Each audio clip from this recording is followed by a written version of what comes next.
Hi, this is Seema Arora, and this is a podcast on sustainability, climate, business, economy, and tech. In today's podcast, I'm going to talk about the impending Federal Reserve decision whether or not to cut interest rates. The FOMC meeting is currently in progress, and it is to be determined if there would be a rate cut and by how much. Now, any economist should not, could not, would not argue ever against the idea that inflation is a key goal of the Federal Reserve and that this cannot be compromised. However, employment is also another goal of the Federal Reserve.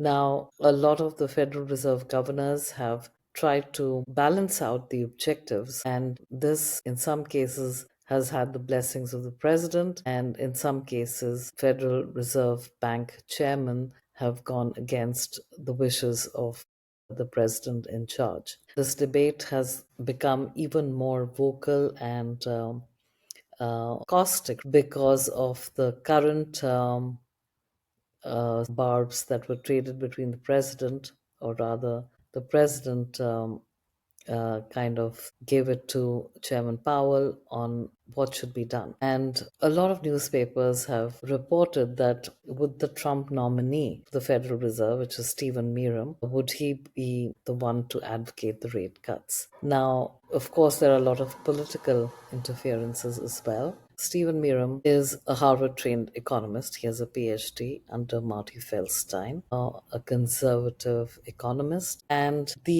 so Stephen Meerum has all the qualifications to lead the Fed. The only problem, according to his critics, is that he has been a vocal Trump supporter and that he's currently serving as a member of the chief economic advisors. Now, truth be told, every single advisor has had their eyes on the Federal Reserve chairmanship. So let's take the case of Ben Bernanke, who was appointed by President Bush. But prior to being appointed by President Bush as Fed chairman, he was part of the Council of Economic Advisors for a whole year. So, there again, it's the Treasury position, executive position, and then, he was vetted out for the job and then appointed as the Fed chair, going from the executive side to the monetary side. And we can say that's independent, but it's obviously somebody that the president has approved and liked. Similarly, on the other side, Janet Yellen was the Federal Reserve chairman under President Obama, and after serving her term, then, under President Biden, she was appointed as the Treasury Secretary, and this can be considered as a reward for doing good work in the Federal Reserve. So, this theme, and that this is not just about the federal chair, many members, so for example, Austin Goolsbee served as Council of Economic Advisors member under President Obama and then was appointed the head of the Chicago Fed by President Biden, clearly going again from the Treasury side to the monetary side. So, if we are going to talk about this the problems with Stephen Meerum's position. For example, he's currently in the Council of Economic Advisors, and he has suggested that he would be taking leave of absence until he gets a longer federal governorship or federal board of governors. Until that time, he'll take a leave of absence, and I think this has kind of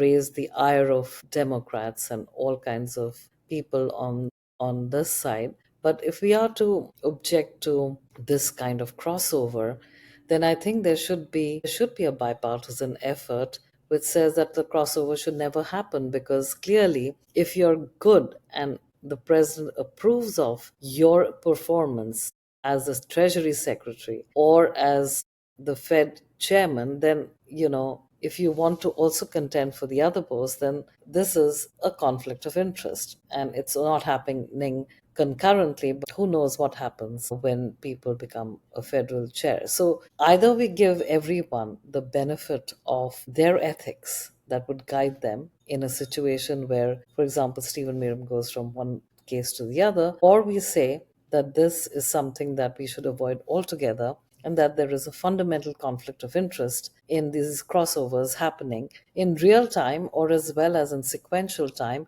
Never mind that, but the debate should be open and transparent and not in the tone of bringing down one president vis a vis the other. So that's number one thing that I thought would be interesting to mention, and I've not seen any references to that in the popular press. The second thing that I want to mention here is the broad consensus or this surprise announcement by the Bureau of Labor Statistics in their revision downward of the non farm payroll data that was collected by them. Now, clearly, such a dramatic, and that this happened during both administrations. So these numbers were inflated before and they continue to be after. So clearly, it is a data issue, but also what is surprising is where are all the other proxies of data that could have been looked at that were collected from other sources that could have explained this discrepancy in real time and not wasted um, you know a whole session during which interest rates could have been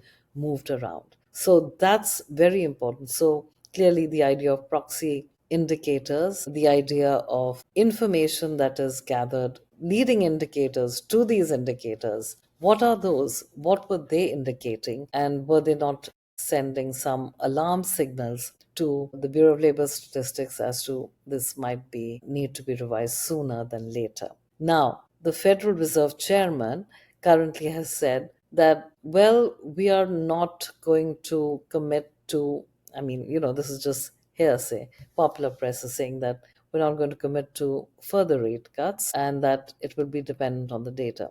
Well, that is absolutely the right thing to say. Before we jump the gun and before we bring down one president versus the other, I think there are some factual things that need to be addressed in a bipartisan manner so that both sides of the aisle pay attention to these as a matter of governance and not as a matter of politics. And that's all I really wanted to say for this part of the podcast. I'll be back again with an expert on the economy, but for now, I just wanted to say this in kind of in the light of what is currently going on. So with that in mind, I will sign off for now.